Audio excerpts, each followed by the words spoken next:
Alright, I'm gonna keep it real with you. If you do not fix this one fatal flaw, nothing else will matter. You'll never achieve the confidence, the self-belief, and the focus that you crave. And you'll spend your entire life as a prisoner to other people's opinions. But here's the thing, it's not your fault. You're not lazy, you're not weak. You've just been fed a lie. A lie that has held you hostage since childhood. See, society loves to tell us that confidence is something you're just born with, that focus is just how your brain works, that other people's validation is the key to happiness. But here's the hard truth, none of that is real. Now you might be wondering, who is this guy and why should I listen to him? Well, let me tell you, I'm a graduated engineer, so I have an understanding about problem solving and discipline. I also train jiu-jitsu, which has taught me invaluable lessons about confidence, resilience, and pushing past your limits. I've also been posting videos for the last 3-4 years that has helped me create a thick skin and actually understand about what matters. And currently I'm in the process of building my own company, solo. So believe me when I tell you that I have had to face the challenges head on. And what I've learned is that confidence isn't given, it's built. Focus isn't a gift, it's a skill. And not giving a fuck, that's a muscle. And like any muscle, you need to train it in order for it to grow. Now, I'm not saying you need to go pull a Bruce Wayne and go hide off in the mountains for a year. Nah, it's simpler than that. And that's exactly what I'm going to show you. Here's the plan. First, I'll expose how confidence is actually built and why most people just stay stuck in insecurity. Then we'll unlock the secrets to laser focus to actually get shit done. Then to top it off, I'll show you how to stop caring about what others think so that you can own every room that you walk into. But let me be clear, this isn't for the faint of heart. If you're looking for a quick fix, a magic pill, or some pep talk, this isn't it. This is for the people that are truly willing to confront their own demons, to shatter their limits, and to actually become unstoppable. So if you're serious about this, grab a pen and paper, because your transformation could start right now. And trust me, I've lived it, I've breathed it, and now I just want to show what could work for you. Okay, so simply put, you've been lied to about confidence. You have been led to believe that it's something that you are born with or not. Extroverted or introverted. That's complete bullshit. Confidence isn't about genetics. Confidence is about competence. Think about this. When was the last time that you felt truly confident about something? Maybe it was weightlifting, a game, or even tying your shoes. Now tell me, were you born confident to do those things? Most likely no. And if you were, I don't understand how it's possible. You just did them so much that you stopped second guessing yourself. And that's what confidence actually is. It's doing something so much you have no reason to doubt yourself. The reason most people aren't confident is because they don't get good enough at something to be confident about it. They feel that they're bad at it and they quit just before they're about to improve. And then they sit around wondering why they feel lesser. It's because they're not pushing past the discomfort phase of learning. It's that awkward, embarrassing moment where you just suck. And then those people just stop, wondering why they never get anywhere. Confidence isn't about feeling ready. It's about being competent enough to be ready. But how do you actually build this confidence? Because a lot of people are going to be sitting there going, okay, well, if I'm confident with one thing, how am I going to be confident in general? Well, if you become confident enough at a lot of things, your overall confidence starts to improve. You just feel more comfortable with yourself. You lose that insecurity because you know that you can do certain things well. And hey, if you're going to try something out, you know how to actually get better at it because you've done it so many times. But how can you actually put this into, say, a realistic situation? Well, let's pick something you're not good at and do it every day. Say public speaking, learning a language, doing a new skill or sport, it doesn't really matter. Then what I want you to do is to push past the awkward phase that I was talking about, where you know you're going to suck. It is just so painful for you to keep doing it because you're so f***ing bad. But the difference between those people out there that are confident and those people that aren't are because those people that push past that awkward phase went on to become really good at whatever they do. Okay, but say it's a little bit more difficult for you to push past the discomfort phase. Let me give you a really, really helpful tip. And I know online that this is such a common phrase, stack the small wins. But I cannot tell you how helpful it is to actually count your wins, especially when you're sucking at something. These wins can be ever so small. For example, say you're learning a new language and you think you can suck, and most likely you do.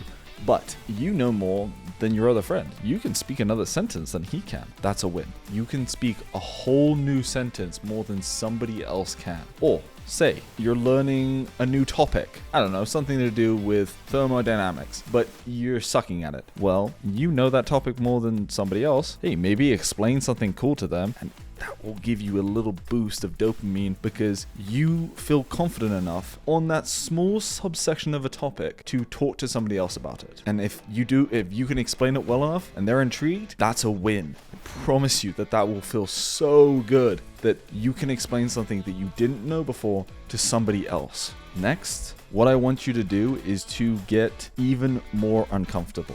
And the best way to genuinely do this is to put yourself in an environment or set yourself a challenge that you have to do at some point throughout the year. It's going to give you exposure to that issue, to that topic, or whatever you're learning or whatever you're trying to become better at. It is forcing you to be in exposure. Say, for example, you're learning a new language. You go to, I don't know, an authentic Italian restaurant because you want to learn Italian. I want you to speak Italian to that server. You have to.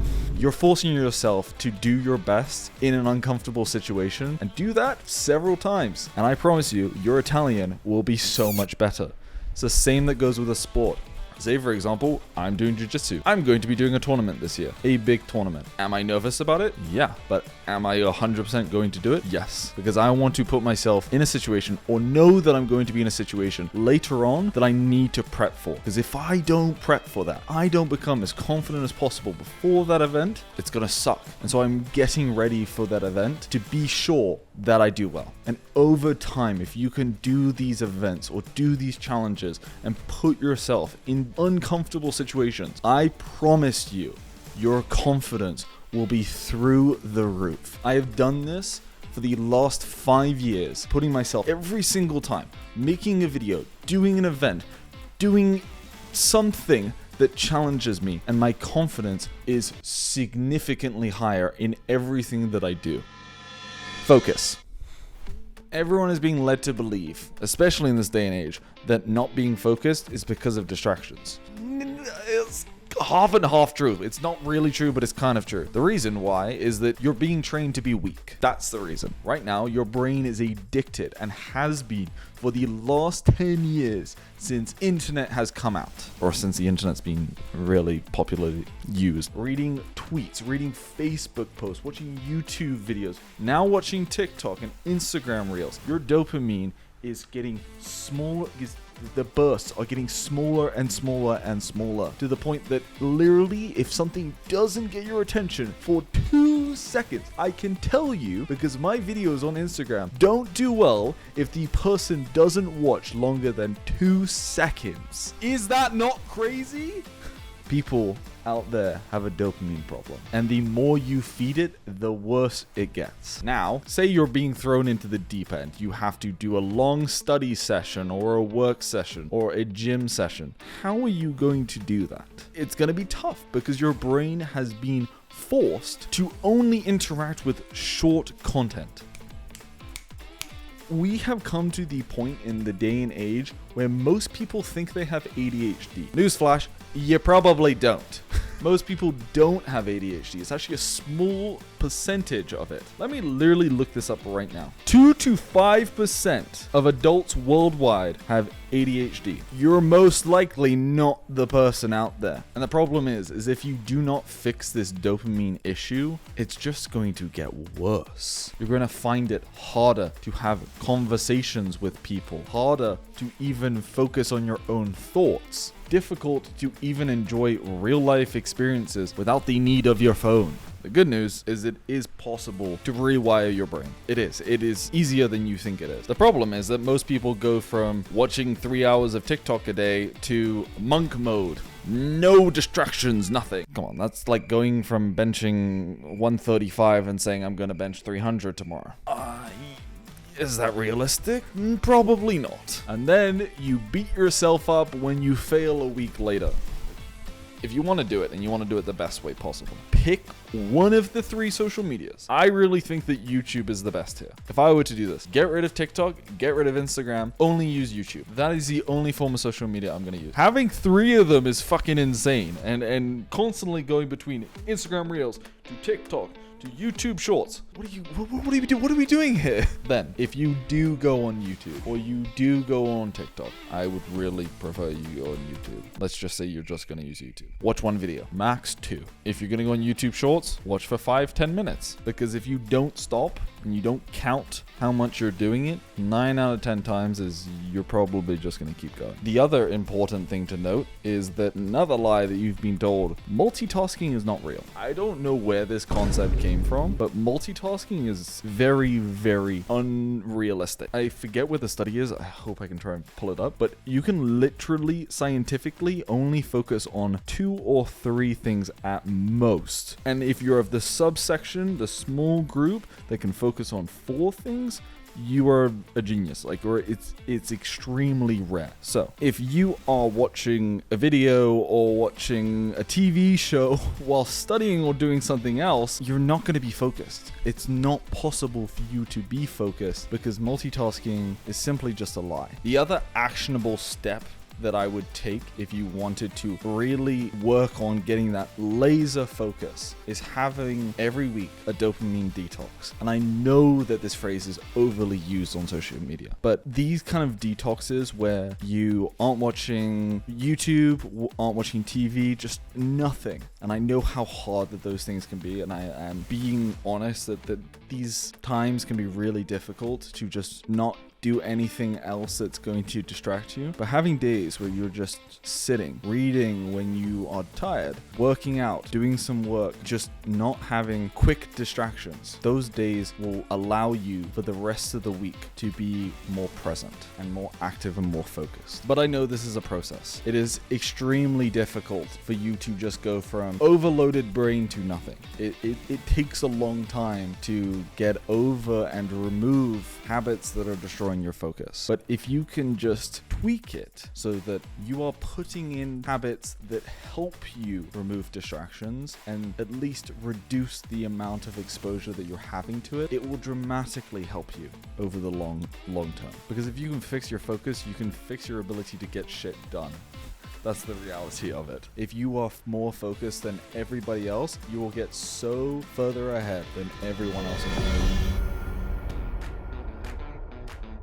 Another thing, most people live their lives imprisoned by opinions of others that don't matter. They walk through their life filtering every action under this invisible lens of social approval, asking themselves, what will everyone think of me? The truth is, most people get caught up in their own lives too much to even care about what you're doing. They have their own problems, their own insecurities, own issues that they are dealing with. I promise you, nobody else is thinking about you as much as you are thinking about yourself. It's just not possible. And they are not thinking about you as much as you think they are. It's almost conceited how much people think others are thinking of themselves. Whatever that you think it is, divide it by 10. It's just nobody's watching you as much as you think they are. You know that embarrassing moment that happened a few years ago? Yeah, you do. Nobody else does. Nobody.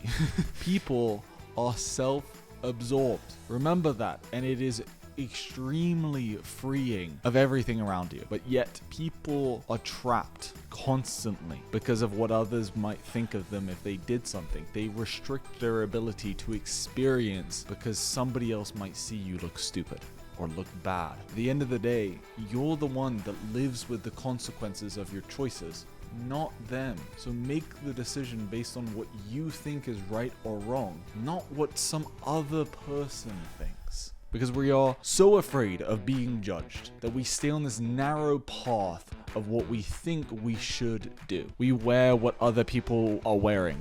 We like what others are liking. We follow a career that makes us look good, but yet it keeps us feeling miserable. What kind of life is that? It's a life of a spectacle where the audience isn't watching. So how do you escape? There are 3 rules or challenges that I kind of think about when I'm making a decision. The first one's called the inner circle rule. The reality is that you are most likely surrounded by 5 of your closest people. Your parents, your siblings, your best friends, and your partner. 5 people really genuinely care about you. And if you have more, I don't know if that's a good thing. Because if you have those people around you that are genuinely caring about what you do, base your decisions on whether you think that they would be proud of what you did. If it doesn't make those 5 people proud, maybe it's not the right decision. If you're doubting whether it is the right decision, get their opinion. They care about you. Others don't. Social media especially doesn't care about you. I do not do what I want to do in life because of what some comment on YouTube or Instagram or TikTok says. If someone wouldn't be willing to take a bullet for you, why should you listen to criticism from them? The other really difficult thing to do that I honestly haven't done, but I would really want to do it, is the embarrassment challenge. Go outside and do something embarrassing. Just fucking do it. Alex Hormozi suggested going and buying a coffee and then asking if you can get it for free. One of those moments where you're just like, what the fuck is this guy doing? It puts you in an uncomfortable situation. 10 minutes later, nobody else is going to care. They'll be like, what the fuck, that was weird. That's it. If you were to do that, you might think about that for the next week because of how fucking uncomfortable it was. There's a disparity between what others think and what you think is uncomfortable. The most important test for me about making decisions is whether 5 years down the line, would this be something that I am happy I did? If it isn't something that down the line in 5 years, you're happy you made that decision to go forward with, it might make you doubt whether it's worthy of going through with it, because you should always be focusing on the long term. Especially if you're young. Think about what your future self would think if you made that decision. Should you really get that tattoo? Maybe. I don't know. Would yourself in 5 years be happy that you got it? Are you thinking about dropping out to go dropship? Would myself in 5 years be happy? Maybe if I made it $2 million, but I don't know. These kind of thoughts and rules and challenges can all really kind of expose yourself to your decision making, and especially not making it off of what others will think, what yourself down the line, and what the people closest to you might think. That's what's important, because now you're actually living for yourself, not for others. And when you start to live this way, life around you starts to change. It starts to move in the direction that you actually want to go in, not off other people. You start to live with conviction instead of performing and trying to look your best. When I first started making videos, I had friends and people making fun of me. But look, 3 years down the line, I'm still making videos and loving every moment of it. These kind of things make your life go in the direction you want to, because people around you support you, like my friends and family do about me making videos. And I'm happy that I made that decision. So try to think more long-term and introspectively than just focusing what others think. Everything that we have covered, from confidence, focus, and not caring what other people think, is useless if you do not have the one thing that separates you from everyone else. And that one trait is obsession. And right here in this video, I break down how to dial in obsession to help you propel yourself to succeed, because the most successful people out there are constantly obsessed.